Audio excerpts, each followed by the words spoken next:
দর্শক, এবার শীত পরিস্থিতির খবর জানাতে নওগাঁ থেকে সরাসরি যোগ দিচ্ছেন হারুনুর রশিদ চৌধুরী। হারুন। আসলে গত কয়েকদিন বেশ কনকনে ঠান্ডা গেলেও গতকালকে থেকে তাপমাত্রার যে পারদ সেটি খানিকটা উপরে উঠেছে বলা চলে, কারণ গতকালকে ছিল 11-র কিছুটা উপরে এবং আবহাওয়া অফিসের তথ্য বলছে যে আজকে নওগাঁর তাপমাত্রা হচ্ছে 12.2 ডিগ্রি সেলসিয়াস।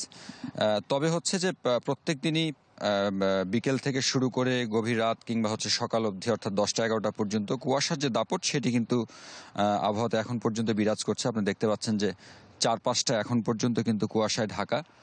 পেছনটাতে আসলে কুয়াশা, সূর্যেরও দেখা নেই।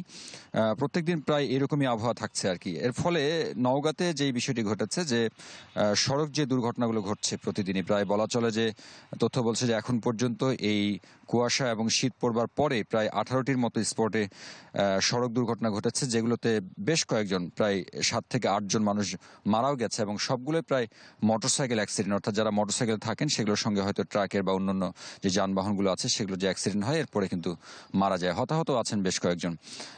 তবে আবহাওয়া অফিস বলছে যে আর কয়েকদিন পরে যেই তাপমাত্রা আরও খানিকটা বেড়ে যেতে পারে, কারণ আমরা মাঘের মাঝামাঝি সময় অতিক্রম করছি, যার কারণেই আর খানিকটা বেড়ে যেতে পারে। আপনি জানেন যে এই মৌসুমটাতে আসলেই ধান রোপণের একটা ব্যস্ততা যায়। আমরা যে মাঠে এসেছি এটি একটি বিল এলাকা, কিন্তু আপনি দেখতে পাচ্ছেন যে এখন পর্যন্ত সে মাঠেও কিন্তু ধান রোপণের যে ব্যস্ততা সেটিও কিন্তু আমরা দেখতে পাচ্ছি না।